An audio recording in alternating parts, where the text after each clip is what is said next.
Hello friends, welcome to relish living. నేను మీ దీప్తి. ఈరోజు non veg ప్రియులకి నోరూరించే chicken 65 ఈజీగా ఎలా చేయాలో చూసేద్దాం. కావలసినవి చూద్దాం. 400 గ్రామ్స్ చికెన్ తీసుకుని వాష్ చేసుకుని ఉప్పు రాసి ఉంచుకోవాలి. 2 టేబుల్ స్పూన్లు కార్న్ఫ్లోర్, 2 టేబుల్ స్పూన్లు మైదా, 1 టేబుల్ స్పూన్ అల్లం వెల్లుల్లి paste, 1 egg white, 1 tablespoon నిమ్మరసం, రుచికి సరిపడ ఉప్పు, 1 ఫుల్ టీ స్పూన్ కారం, 1 ఫుల్ టీ స్పూన్ ధనియాల పొడి, హాఫ్ టీ స్పూన్ జీలకర్ర పొడి, 1 ఫుల్ టీ స్పూన్ మిరియాల పొడి, 1 టీ స్పూన్ గరం మసాలా పొడి, పావు టీ స్పూన్ పసుపు, రెడ్ ఫుడ్ కలర్ కొంచెం, అండ్ నూనె వేయించడానికి తగినంత.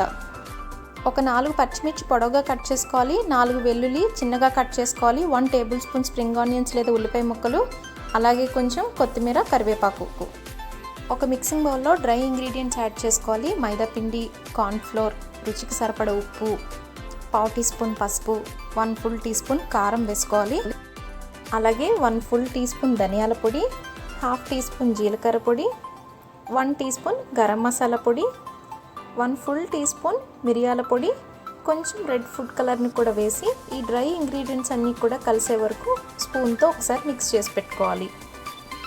ఇప్పుడు వెట్ ఇంగ్రీడియంట్స్ యాడ్ చేసుకుందాం. 1 tablespoon ginger garlic paste, 1 tablespoon నిమ్మరసం, అలాగే ఒక ఎగ్ వైట్ని కూడా వేసుకొని ఇవంతా కూడా కలిసే వరకు మిక్స్ చేసుకోవాలి. ఈ ప్రాసెస్ అంతా అయ్యేలోపు మన చికెన్ నానబెట్టి ఉంచుకున్నాం కదా, సో ఉప్పు పట్టి రెడీగా ఉంటుంది. ఇప్పుడు ఫైనల్గా చికెన్ని కూడా యాడ్ చేసుకోవాలి. కలపడం కష్టమవుతుంది కాబట్టి కొంచెం వాటర్ని యాడ్ చేసుకుని ఈ మసాలా మొత్తం చికెన్కి పట్టే విధంగా కలుపుకొని ఒక పావు గంట మూత పెట్టి మ్యారినేట్ చేసి ఉంచుకోవాలి. ఇలా చేయడం వల్ల చికెన్ త్వరగా ఉడుకుతుంది అండ్ ఉప్పు కూడా బాగా పడుతుంది. నెక్స్ట్ మనం డీప్ ఫ్రై చేసుకుందాం. స్టవ్ ఆన్ చేసి ప్యాన్ పెట్టుకుని ఆయిల్ వేసుకుని వేడైన తర్వాత చికెన్ పీసెస్ అన్నీ కూడా ఒకటొకటిగా డ్రాప్ చేసుకోవాలి. నేను చికెన్ 2 బ్యాచెస్గా ఫ్రై చేసుకుంటున్నాను. మీడియం మీద కొంచెం పెద్ద సైజ్ ముక్కలు తీసుకున్నాను. ఇవి డీప్ ఫ్రై అయిన తర్వాత సైజ్ తగ్గుతాయి, సో మీరు చిన్నవి కావాలనుకుంటే చిన్నగా తీసుకోండి. ఫ్లేమ్ మీడియం టు హై పెట్టుకొని ఫ్రై చేసుకోవాలి. చిన్న ముక్కలు అయితే కనుక కనీసం 7 to 8 మినిట్స్ ఫ్రై అవ్వాలి. ఇక్కడ నేను పెద్ద సైజ్ తీసుకున్నాను కాబట్టి 10 మినిట్స్ పడుతుంది. సో 5 మినిట్స్ తర్వాత ఒకసారి వెనక సైడ్ కూడా ఫ్లిప్ చేసుకొని ఇంకొక 5 మినిట్స్ కుక్ అవనివ్వాలి. 10 మినిట్స్ పూర్తయిపోయింది. ఇవి బాగా ఫ్రై అయిపోయినాయి కదా, మంచి కలర్ కూడా కనిపిస్తున్నాయి. ఇప్పుడు నాప్కిన్ కానీ పేపర్ టవల్ కానీ వేసి ఒక ప్లేట్లోకి తీసేసుకుందాం. ఇప్పుడు మనం స్టవ్ ఆన్ చేసుకుని ప్యాన్ పెట్టుకుని వేడైన తర్వాత 2 టేబుల్ స్పూన్స్ ఆయిల్ని వేసుకుందాం.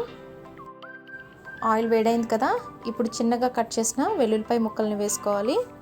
అందులోనే పొడవుగా కట్ చేసిన 3 నుంచి 4 పచ్చిమిర్చి ముక్కలు, కొన్ని కరివేపాకులు కూడా వేసుకుని వేయించుకోవాలి. ఈ ప్రాసెస్ అంతా కూడా మీడియం టు హై ఫ్లేమ్లోనే వేయించుకోవాలి. ఇప్పుడు మంచి ఫ్రాగ్రెన్స్ వస్తూ ఉంటుంది. చిన్నగా కట్ చేసిన ఉల్లిపాయ ముక్కలు లేదా స్ప్రింగ్ ఆనియన్స్ని కూడా వేయించుకుని లాస్ట్లో చికెన్ పీసెస్ని యాడ్ చేసుకోవాలి. ఆల్రెడీ చికెన్ ఫ్రై అయిపోయింది కాబట్టి ఇక్కడ టైం ఎక్కువ పట్టదండి.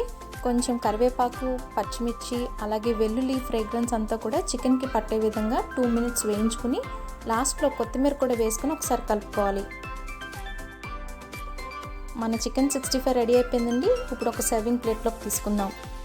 ఫైనల్గా కొంచెం కొత్తిమీర చల్లుకొని పచ్చిమిర్చి, నిమ్మకాయ, కొన్ని ఉల్లిపాయ స్లైసెస్తో గార్నిష్ చేసుకుంటే చాలా బాగుంటుంది.